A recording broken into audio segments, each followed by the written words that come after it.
नमस्कार मित्रों, आपका पुनः स्वागत है आपके अपने चैनल शेखर एस्ट्रोलॉजी में।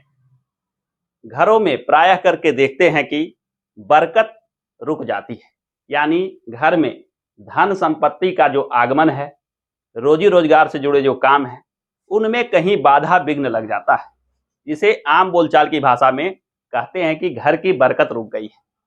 यानी घर की तरक्की, घर का उत्थान कहीं ना कहीं बाधित हो जाती है।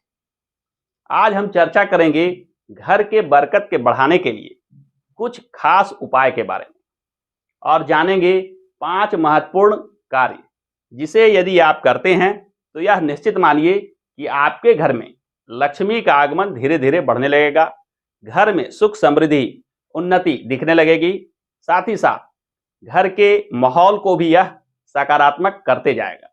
तो आइए जानते हैं कि कौन से हैं वो 5 काम जिन्हें घर के बरकत को बढ़ाने वाला माना जाता है। घर के बरकत को बढ़ाने के लिए सबसे पहला जो काम है वह है कपूर का जलाना।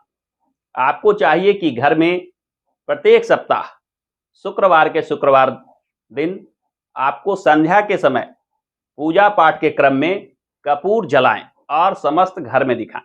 ऐसा करने से घर के नकारात्मक शक्ति दूर होते चली जाती है और घर में सकारात्मकता बढ़ने लगती है। तो शुक्रवार के शुक्रवार कपूर जलाना घर के बरकत को बढ़ाने का एक महत्वपूर्ण कार्य माना जाता है।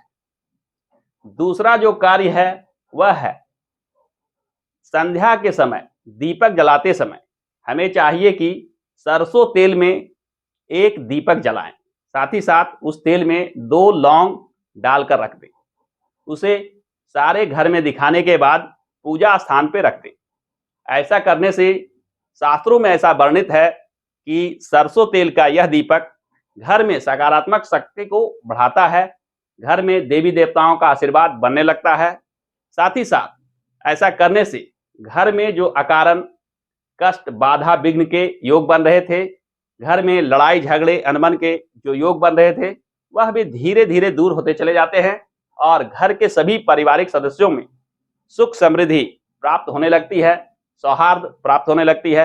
तो आपको भी यह दूसरा काम यानी सरसों तेल का दीपक अवश्य जलाना चाहिए। घर के बरकत को बढ़ाने का जो तीसरा काम है वह है खाना बनाते समय, खासकर रोटी बनाते समय जो हम पहली रोटी बनाते हैं उसे गौ माता के लिए रख देना चाहिए, या बनाते समय ही मौका मिले तो गौ माता को खिलाना चाहिए, अन्यथा बाद में भी उस पहली रोटी को गौ माता को देना चाहिए।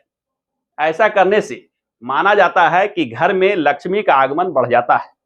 गौ माता के आशीर्वाद से आपके घर में बरकत बढ़ने लगती है। गौ माता का सीधा संबंध शुक्र ग्रह से माना जाता है और शुक्र का बलि होना कहीं ना कहीं आपके लिए भौतिक सुख सुविधाओं को बढ़ाने वाला माना जाता है।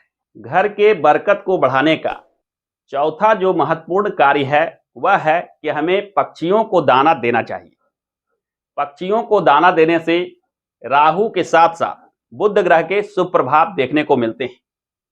पक्षियों को यदि प्रतिदिन कोई ऐसा अनाज जो पक्षी खाते हैं, यानी छोटे दाने में कोई अनाज आपको प्रतिदिन देना चाहिए। ऐसा करने से आपको बुध और राहु ये दोनों ग्रह के शुभ प्रभाव प्राप्त होने लगते हैं। राहु के अशुभता दूर होते चली जाती है, यानी मन की शांति एवं कलहपूर्ण वातावरण में भी शांति आने लगती है।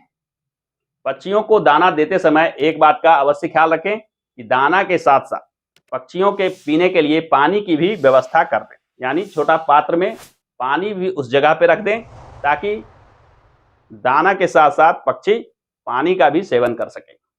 यह उपाय गर्मियों में अवश्य करना चाहिए।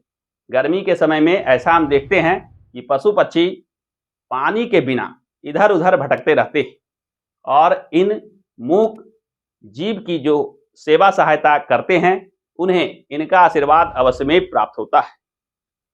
घर के बरकत को बढ़ाने के लिए आखिरी और 5वां उपाय जो है वह है घर का मुख्य दरवाजा, जिसे हम दहलीज के नाम से भी जानते हैं। यदि आप प्रातः काल उठते ही दहलीज की साफ सफाई करते हैं, दहलीज को पानी से धोते हैं, साथ ही साथ वहां पे रंगोली इत्यादि बनाकर पूजन करते हैं तो यह निश्चित मानिए कि आपके घर में हमेशा बरकत बनी रहेगी, घर में धन संपदा हमेशा बनी रहेगी, घर का वातावरण बहुत ही सकारात्मक होगा, घर में आने वाले लोग बड़े ही अच्छे विचार लेकर आएंगे। तो यदि आप घर के बरकत को बढ़ाना चाहते हैं या धन संपदा के कमी से जूझ रहे हैं, जीवन में धन संपत्ति को लेकर कष्ट बना हुआ है, तो बताए गए इन 5 उपायों को आप पूरे श्रद्धा भाव से अवश्य कीजिए। मेरा विश्वास मानिए, यदि आप ऐसा करते हैं तो निश्चित जानिए कि घर में जो बाधा विघ्न और तकलीफ लग रही थी, अब वह धीरे धीरे दूर होने लगेगी और घर के सभी सदस्य खुशहाल होते चले जाएंगे। तो आज के वीडियो में इतना ही। फिर मिलते हैं ज्योतिष के किसी अन्य विषय को लेकर अगले वीडियो में। तब तक के लिए अनुमति दीजिए। धन्यवाद।